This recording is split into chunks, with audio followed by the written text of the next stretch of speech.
भविष्य के सभी अध्यापक साथियों का डीके गुप्ता चैनल पर हार्दिक स्वागत है। दोस्तों, मैं हूं आपका योगेश सर और बाल विकास की प्रैक्टिस में आपको करवा रहा था। बाल विकास की प्रैक्टिस में ये 9वीं वीडियो है। अगर इससे पहले आपने 8 वीडियोस नहीं देखी हैं तो उनको ज़रूर देखिएगा। चैप्टर वाइज मैं आपको बाल विकास की प्रैक्टिस करवा रहा हूँ और आज यहाँ पर हम इंपॉर्टेंट क्वेश्चंस करने वाले हैं। जो हमारा अगला चैप्टर मैंने आपको बताया था, जीन पियाजे, वाइगोत्स्की और कोहलर। तो जीन पियाजे, वाइगोत्स्की और कोहलबर्ग से ज्यादा क्वेश्चन पूछे जाते हैं। देखिए, कोहलर अलग है। कोहलर ने दिया था सूझ या फिर अंतर्दृष्टि का सिद्धांत। कोहलबर्ग ने दिया है नैतिक विकास का सिद्धांत। उसको सबसे ज्यादा प्रश्न पूछे जाते हैं कोहलबर्ग से ही पूछे जाते हैं। तो इन तीनों मनोवैज्ञानिकों से हम कुछ प्रश्न करने वाले हैं। जितनी भी प्रीवियस ईयर में पूछे गए प्रश्न हैं उनको भी करेंगे। इसके अलावा जो भी आपके प्रैक्टिस के लिए इंपॉर्टेंट क्वेश्चन होंगे हम उनको भी डिस्कस करेंगे। तो चलिए शुरुआत करते हैं। ये हमारा पहला प्रश्न आपकी स्क्रीन पर है। आप इस प्रश्न का जवाब दीजिए। क्या इस प्रश्न का जवाब होगा?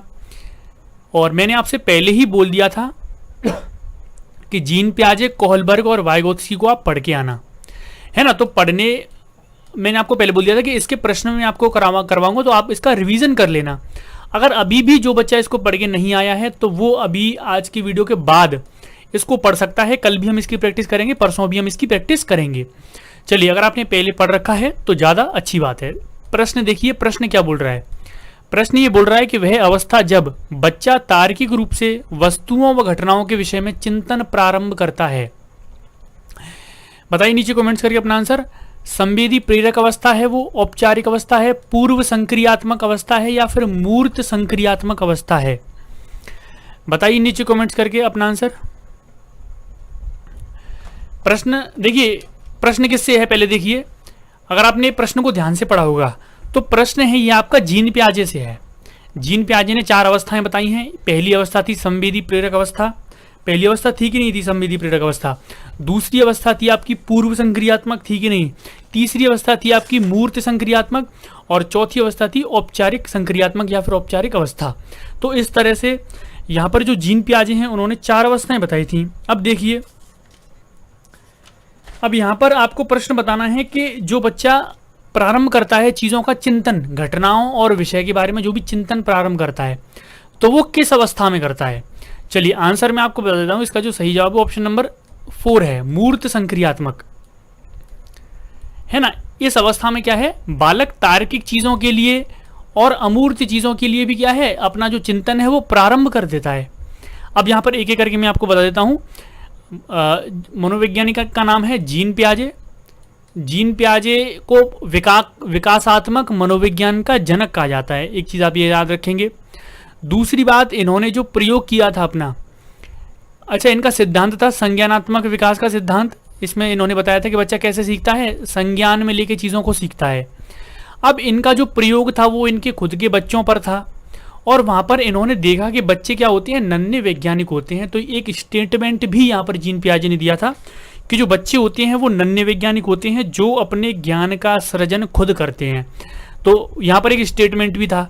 इन्होंने अपनी अवस्थाएं बताई थी। पहली अवस्था थी संवेदी प्रेरक अवस्था, जिसका समय बताया था इन्होंने 0 से 2 वर्ष की जो अवस्था है उसको संवेदी प्रेरक अवस्था में हम रखते हैं, है ना। दूसरी अवस्था बताई थी इन्होंने पूर्व संक्रियात्मक, जो इन्होंने बताई थी 2 वर्ष से जो 7 वर्ष के बालक होते हैं वो आते हैं पूर्व संक्रियात्मक चीज़ों में। इसमें क्या है, बालक खेल खिलौनों से सीखता है चीज़ों को। इसके बाद बताया था इन्होंने मूर्त संक्रियात्मक। मूर्त संक्रियात्मक जो अवस्था है वो 7 से 11 वर्ष के लिए है। अब यहाँ पर इन्होंने ये बताया था कि जो बालक है उसका जो चिंतन है वो केवल मूर्त चीज़ों के लिए होगा। मूर्त चीज़ें वो चीज़ें होती हैं जो उसके सामने होती हैं। तो यहाँ पर जो बालक सोचेगा समझेगा उन्हीं चीज़ों के बारे में समझेगा जो उसके सामने है। फिर इन्होंने चौथी अवस्था दी थी औपचारिक अवस्था। इस अवस्था में ये बताया था कि जो चीज़ें बालक के सामने नहीं हैं उनके बारे में भी बालक सोच लेता है, उनके बारे में भी बालक चिंतन कर लेता है। तो यहाँ पर ये 4 जो अवस्थाएं हैं जीन पियाजे की वो आप याद रखेंगे। देखिए, एक अवस्था है मैं आपको बताता हूँ, एक है पूर्व संक्रियात्मक। तो पूर्व संक्रियात्मक में क्या होता है, बच्चा तार्किक रूप से जो कई सारी घटनाओं के बारे में चिंतन नहीं कर पाता है, लेकिन उसका जो चिंतन है वो अतार्किक रहता है। कैसा रहता है, अतार्किक। जैसे ही वो मूर्त अवस्था में पहुंचता है तो जो मूर्त चीजें हैं जो उसके सामने हैं उनके बारे में चिंतन प्रारंभ कर देता है। इसके अलावा जो अमूर्त चीजें भी हैं उनके बारे में भी चिंतन प्रारंभ कर देता है बालक, ठीक है, मूर्त संक्रियात्मक अवस्था में। तो चलिए आगे और डिस्कस कर लेंगे। आगे बढ़ते हैं दूसरे प्रश्न की तरफ। बच्चों के बौद्धिक विकास की 4 विशिष्ट अवस्थाओं की पहचान की गई। कोहलबर्ग द्वारा, एरिक्सन द्वारा, स्किनर द्वारा या फिर जीन पियाजे द्वारा। अब देखिए आंसर बता दीजिए पहले अपना नीचे कमेंट्स के, और आप अपना आंसर बता दीजिए आपका आंसर क्या है दूसरे वाले का।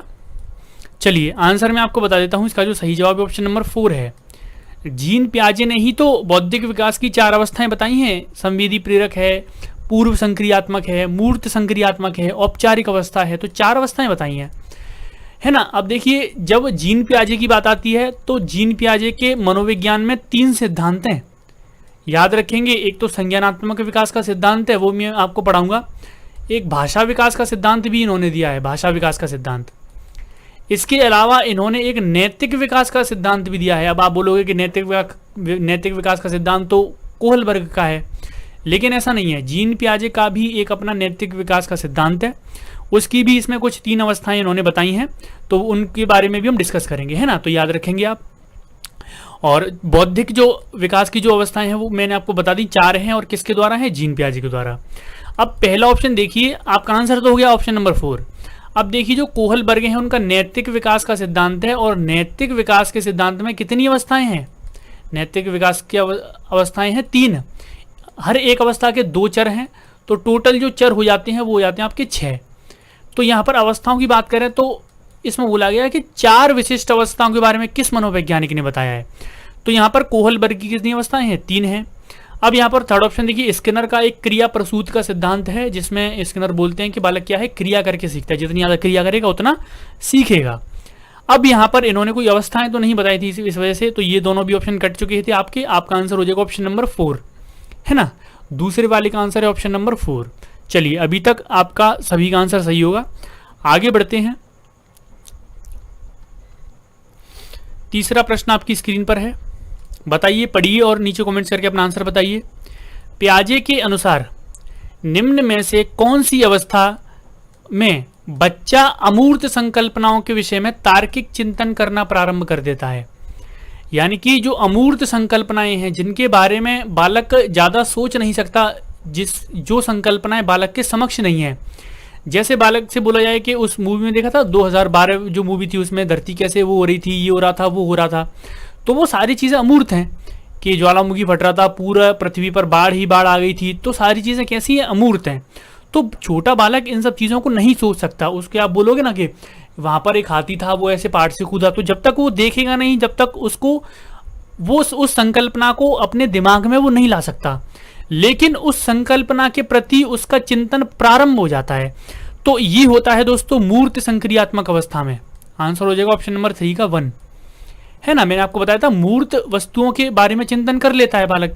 इसके अलावा अमूर्त जो भी चीजें होती हैं उनका चिंतन प्रारंभ भी इस अवस्था में होता जाता है। अगर डायरेक्ट ये पूछे कि अमूर्त वस्तुओं, अमूर्त संकल्पनाओं के विषय में चिंतन बालक किस अवस्था में करता है, तो वो आपकी औपचारिक संक्रियात्मक हो जाएगी। औपचारिक संक्रियात्मक अवस्था, औपचारिक अवस्था एक ही बात है ना, याद रखेंगे।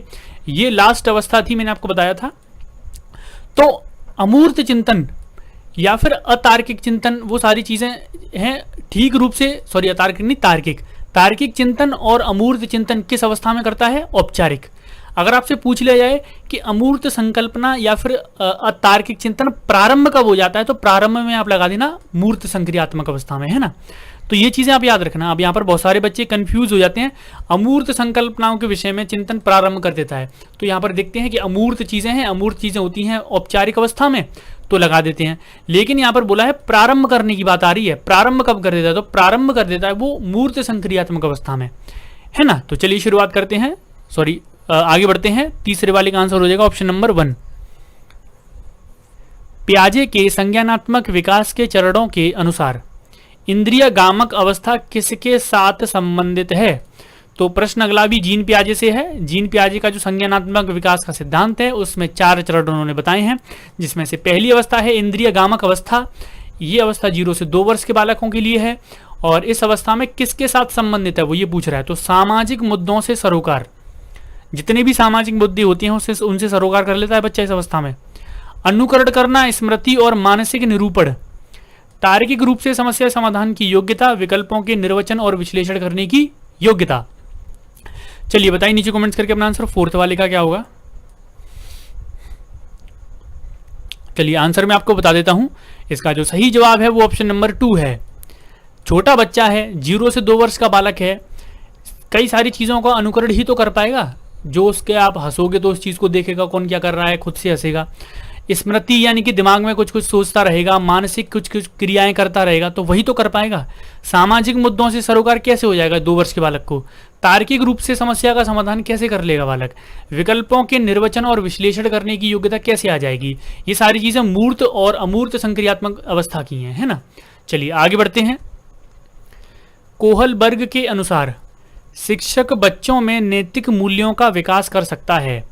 कोहलबर्ग ने बोला है कि जो टीचर है बच्चों में नैतिक मूल्यों का विकास कर सकता है।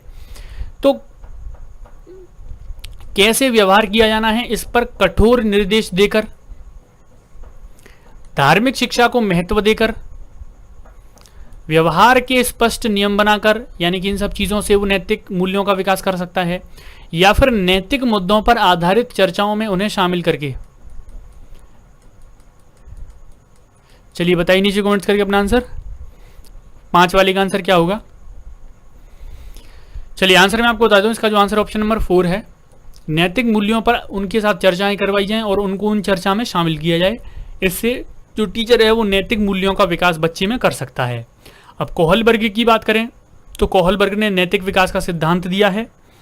कोहलबर्ग ने नैतिक विकास में अपनी 3 अवस्थाएं बताई थी। एक पूर्व परंपरागत अवस्था।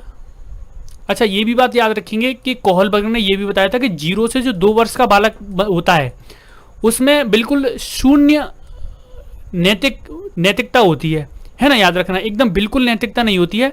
जो नैतिकता मतलब ठीक रूप से जो प्रारंभ होती है वो 4 वर्ष के बालक में होती है। और इसी में इन्होंने अपने जो अवस्था थी ना, पहली अवस्था, तो 4 से 11 वर्ष के उसके लिए बताया था कि 4 से 11 वर्ष होती है पूर्व परंपरागत अवस्था।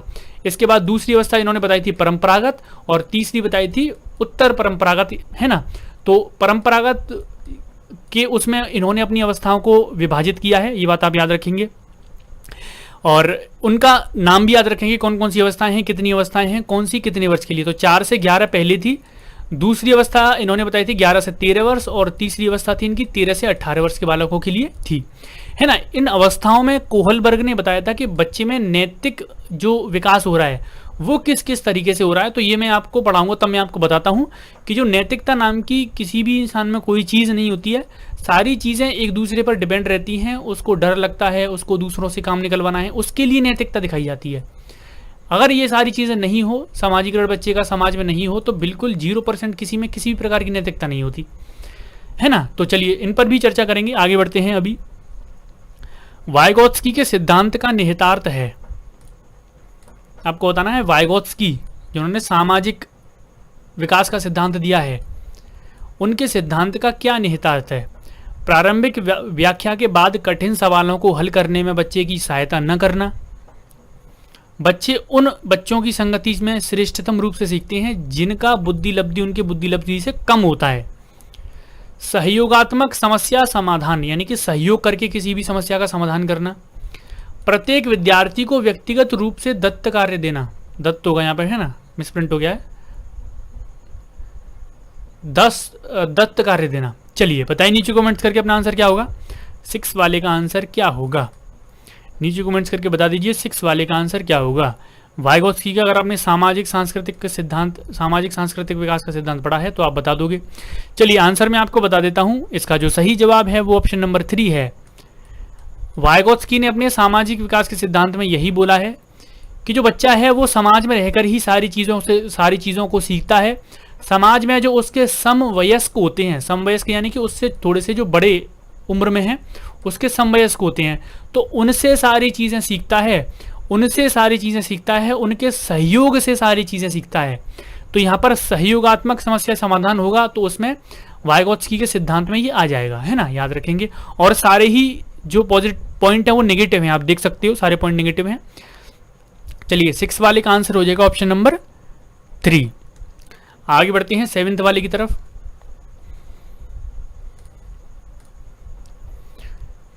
सीता ने हाथ से दाल और चावल खाना सीख लिया है। जब उसे दाल और चावल दिए जाते हैं तो सुबह वो दाल चावल मिलाकर खाने लगती है। उसने चीज़ों को करने के लिए अपने स्कीमा में दाल और चावल को क्या कर लिया है? अपने जो स्कीमा में क्या कर लिया उसने दाल चावल का? स्कीमा कहते हैं जो भी दिमाग में जो भी बुद्धि होती है ना, तो किसी भी क्रिया को करने के लिए वो जो आप सोचते हो, इसको पॉकेट ऑफ इन्फॉर्मेशन बोलते हैं। यानी कि जो भी इन्फॉर्मेशन है वो इसमें स्टोर होती है, इसलिए इसको पॉकेट ऑफ इन्फॉर्मेशन बोलते हैं। तो स्कीमा में उसने दाल चावल को क्या कर लिया है? अंगीकार कर लिया है, समायोजित कर लिया है, अनुकूलित कर लिया है, समुचितता कर लिया है। बताइए नीचे कमेंट्स करके अपना आंसर क्या होगा। चलिए आंसर मैं आपको बता देता हूं। इसका जो सही जवाब है ऑप्शन नंबर 3 है, अनुकूलन। अनुकूलन को इंग्लिश में कहते हैं अडॉप्टेशन, यानी कि उसने दाल चावल को अपने स्कीमा में अडॉप्ट कर लिया है। अब यहाँ पर अनुकूलन 2 तरह का होता है, एक होता है समावेशन, समावेशन, एक होता है समायोजन। अनुकूलन 2 तरीके से किया जाता है, आप याद रखेंगे। एक तरीका है समावेशन से, एक होता है समायोजन से। मान लीजिए आपको कोई जानकारी प्राप्त हुई, आपके पास पहले से भी एक जानकारी थी, तो आपने पुरानी जानकारी में नई जानकारी को ऐड कर लिया, इसको तो कहते हैं समावेशन। समावेशन को इंग्लिश में कहते हैं एसिमिलेशन, है ना। स्पेलिंग आप याद रखें, ASSIMILATION, एसिमिलेशन, है ना। समायोजन क्या होता है? आपके पास कोई पुरानी इंफॉर्मेशन है, आपको नई इंफॉर्मेशन मिली, लेकिन पुरानी इंफॉर्मेशन में और नई इंफॉर्मेशन में कुछ अवरुद्ध आ गया, तो आपने पुरानी इंफॉर्मेशन को संशोधन किया, संशोधित। आपने पुरानी जो इंफॉर्मेशन है उसमें कुछ संशोधन किया और उसके बाद नई इंफॉर्मेशन को अपने दिमाग में ऐड कर लिया, इसको बोलते हैं समायोजन। जैसे आपने देखा होगा ना, समायोजन करना तो अपने आप में वो होता है, कोई चीज़ सीखते हैं बालक तो समायोजन करना पड़ेगा, बोलते हैं ना समायोजन करना पड़ेगा। तो समायोजन करना पड़ेगा यानी कि पहले जो आपको कोई चीज़ बता दी गई है, अब नई जानकारी से वो कन्फ्लिक्ट खा रही है, अवरुद्ध हो रहा है उसका, तो आपको पुरानी जानकारी में संशोधन करना पड़ेगा, तभी आप नई को अडॉप्ट कर पाओगे। उसको बोलते हैं समायोजन। समावेशन होता है कि नई जानकारी में पुरानी जानकारी में नई जानकारी को ऐड कर लेना। अब जैसे मैंने आपसे बोला कि ये देखिए ये है, जैसे मैंने आपसे बोला ये है डॉग, फिर डॉग जैसा ही कुछ और भी आपको दिख गया, जैसे आपने देखा ना, जैसे कुत्ते जैसा ही कोई और जानवर दिख गया, तो मैंने बोला कि ये है बिल्ली, तो आप देखोगे अरे अच्छा ये बिल्ली अलग है थोड़ी सी, कुत्ता अलग है, तो पुरानी जानकारी आपको कुत्ते की थी, आपने कुत्ते को देखा, आपने बोला देखो ये कुत्ता है, फिर आपने बिल्ली को देखा, फिर आपने बोला ये कुत्ता है, तो ये कुत्ता नहीं है वो बिल्ली है, कुछ अलग है, तो 2 इन्फॉर्मेशन यहाँ पर सेव हो गई। समायोजन में क्या होता है, आपने कुत्ता देखा सफ़ेद कलर का बिल्कुल, फिर एक काले कलर का कुत्ता आ गया, फिर आप बोलोगे ये तो कुत्ता नहीं है, तो फिर आपको बताया जाएगा कि कुत्ता दोनों हैं, वो आपने देखा था वो सफ़ेद था, जो दूसरा देखा है आपने वो काला था। तो यहाँ पर अपनी जानकारी में आपको संशोधन करना पड़ेगा, अच्छा कुत्ता काले भी कलर का होता है, इस तरह से इसको बोलते हैं दोस्तों समायोजन। और किसी भी चीज़ को अडॉप्ट कर लेना सीधा सीधा, जैसे स्कीमा में दाल चावल खाने को उसने अडॉप्ट कर लिया, अनुकूलित कर लिया कि हाँ इस तरह से ही मुझे खाना है, कोई वहाँ पर कन्फ्लिक्ट नहीं है, कुछ नहीं है, ठीक है, उसको बोलते हैं अनुकूलित। चलिए 7 वाले का आंसर हो जाएगा ऑप्शन नंबर 3। आगे देखिए, निम्न में से कौन सा वाइगोत्स्की के सामाजिक सांस्कृतिक सिद्धांत पर आधारित है? बताइए नीचे कमेंट्स करके अपना आंसर। सामाजिक सांस्कृतिक सिद्धांत पर क्या आधारित है? सक्रिय अनुकूलन, पारस्परिक शिक्षण, संस्कृति निरपेक्ष संज्ञानात्मक विकास, अंतर्दृष्टिपूर्ण अधिगम। बताइए नीचे कमेंट्स करके अपना आंसर।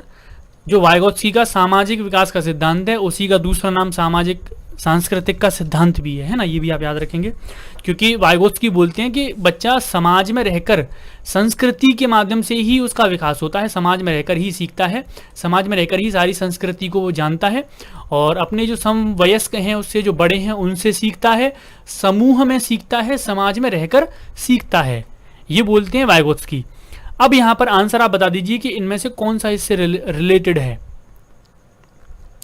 चलिए आंसर मैं आपको बता देता हूं, इसका जो सही जवाब है ऑप्शन नंबर 2 है पारस्परिक शिक्षण। देखिए सक्रिय अनुकूलन, यानी कि सक्रिय रूप से किसी चीज का अनुकूलन कर लिया, तो सक्रियता वाला सिद्धांत तो अलग था, क्रिया प्रसूत का, क्रिया करके सीखना। और सांस्कृतिक निरपेक्ष, सांस्कृतिक के निरपेक्ष में संज्ञानात्मक विकास, तो संज्ञानात्मक विकास तो सीधा सीधा आपका जीन पियाजे का था। अंतर्दृष्टिपूर्ण अधिगम, तो इससे भी कोई रिलेशन नहीं है वाइगोत्स्की का।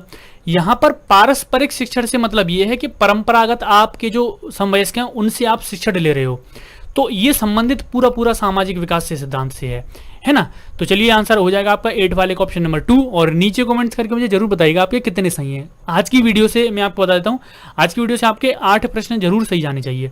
8 से कम प्रश्न आपके सही कम जाते हैं, 8 से भी कम अगर सही जाते हैं तो कल की वीडियो में मैं लाऊंगा, और उसके बाद भी 2-3 वीडियो इस पर लाऊंगा। ये बड़ा टॉपिक है, कोई छोटा टॉपिक नहीं है। तो वहां पर आपको सारे मनोवैज्ञानिक जो भी है मैं आपको करवा रहा हूँ वो सारे आपको याद भी हो जाएंगे टॉपिक, है ना। तो सारी वीडियोस को देखना, इससे पहले अगर वीडियो नहीं देखी तो उनको भी देखना। और यहाँ पर मैं एक चीज़ और देखता हूँ कि यहाँ पर 2000 से भी ज़्यादा स्टूडेंट, 2500-3000 से भी ज़्यादा स्टूडेंट देख लेते हैं वीडियो, लेकिन लायक उसमें 300 भी नहीं होते हैं। तो बहुत कम बच्चे हैं, 10 में से कोई एक बच्चा केवल लाइक करके जा रहा है, 10 में से 20 में से 50 में से कोई एक बच्चा कमेंट्स करके जा रहा है, तो बहुत कम आपका रिस्पॉन्स रहता है। तो थोड़ा सा एक्टिव बन के रिस्पॉन्स दिया करिए आप, है ना। आगे अगला प्रश्न देख लिए, वाइगोत्स्की के सिद्धांत में विकास के निम्न में से कौन से पहलू की उपेक्षा की गई है। जैसे गलत ठहराते हैं ना कई सारे मनोवैज्ञानिक आते हैं, आपने देखा होगा कि सबसे पहले IP पावलव वगैरह, थॉर्नडाइक वगैरह, तो एक एक करके मनोवैज्ञानिक आते गए और एक दूसरे का जो सिद्धांत है उसमें कमियां निकाल कर थोड़ी सी कमी निकाल दी, अपना बना दिया। तीसरा मनोवैज्ञानिक आया, उसने दूसरे मनोवैज्ञानिक के सिद्धांत में थोड़ी सी कमी देखी और अपना तीसरा बना दिया। तो इसी तरह से है, तो कई सारी उपेक्षाएं की जाती हैं, कई सारे उसकी, है ना। तो वाइगोत्स्की का जो सामाजिक विकास का सिद्धांत है उसमें आपको बताना है कि कौन सा पहलू की उपेक्षा की गई है, यानी कि कौन सा पहलू उसमें नहीं है। सामाजिक, सांस्कृतिक, जैविक या फिर भाषाई, बताइए नीचे कमेंट्स करके अपना आंसर। भाषाई, जैविक, सांस्कृतिक या फिर सामाजिक। अब देखिए वाइगोत्स्की के सामाजिक सांस्कृतिक विकास के सिद्धांत में सामाजिक शब्द आता है तो बिल्कुल आता है, संस्कृति शब्द आता है तो बिल्कुल आता है, जैविक शब्द आपने नहीं सुना होगा, भाषाई शब्द बिल्कुल आता है, क्योंकि वाइगोत्स्की ने ही बोला था कि भाषा पहले आती है, विचार बाद में आता है। लेकिन जीन पियाजे ने अपने भाषा विकास के सिद्धांत में ये बोला था कि विचार पहले आता है, भाषा बाद में आती है। तो वो भी मैं आपको बताऊंगा, है ना। चलिए आंसर हो जाएगा ऑप्शन नंबर 3। ये प्रश्न आपके लिए है जिसका जवाब आपको देना है नीचे कमेंट्स में। प्रश्न आपके स्क्रीन पर इस तरह से है कि 1 वर्ष तक के शिशु जब आंख, कान व हाथों से सोचते हैं तो निम्न में से कौन सा स्तर शामिल होता है। वही है प्रश्न, वही है जो आपको अवस्थाएं बताई हैं मैंने, उन्हीं अवस्थाओं से आपको बताना है कि ऐसी कौन सी अवस्था है, ऐसा कौन सा स्तर है जिसमें बच्चा आंख, कान, नाक, हाथों से सोचता है ना। तो 10वां प्रश्न आपका ये है क्वेश्चन ऑफ द डे, जिसका जवाब आपको देना है नीचे कमेंट्स में। और इसके अलावा ये भी बता देना कमेंट्स में कि आपको वीडियो कैसी लगी। अगर वीडियो अच्छी लगी हो तो चैनल को सब्सक्राइब करके इस वीडियो को लाइक करके एक दोस्त के साथ जरूर शेयर करना। मिलते हैं दोस्तों अगली वीडियो में, आज के लिए इतना ही, धन्यवाद।